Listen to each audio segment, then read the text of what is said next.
Són Valerie i Val, dues cares de la mateixa moneda.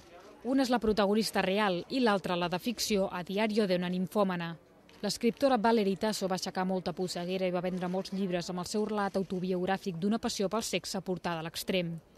Llicenciada en Ciències Econòmiques i Llengües Estrangeres Aplicades, Tasso narrava la seva evolució vital a través de les relacions sexuals, un desgraciat matrimoni i la seva experiència com a prostituta de luxe. Yo utilizo el sexo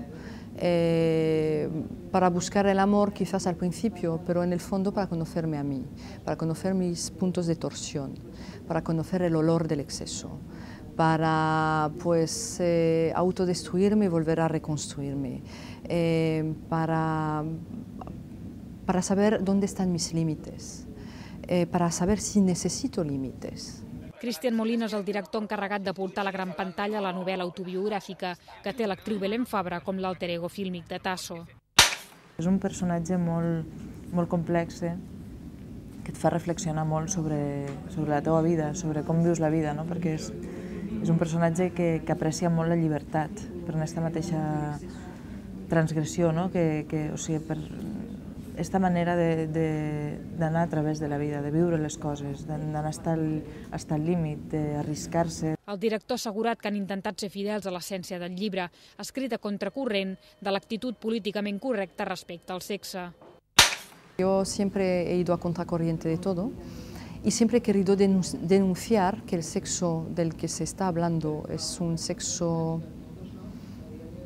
que es más tabú que nunca, porque hablamos de lo que no molesta en el sexo. No hablamos de sexo de verdad, hablamos del discurso normativo, hablamos de lo que nos quieren vender de lo que es el sexo, es decir, prevención, didáctica, espectáculo.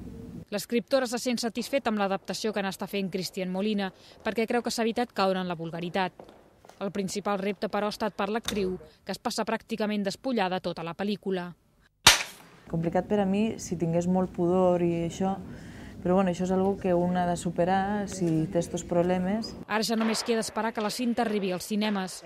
En principi s'espera que després de la fase de postproducció la cinta estigui llesta per estrenar-se abans de l'estiu. S'haurà de veure si la pel·lícula, com el llibre, portarà tanta polèmica. ¿No es un poco mayor para ti? ¿Qué va? Es el hombre más interesante que he conocido en mi vida. Es inteligente, educado, culto, me cuida, me da seguridad, lo tiene todo. Es que nunca me había sentido así, te lo juro, no sé, cuando le veo el corazón me va a mil. Sus manos me vuelven loca.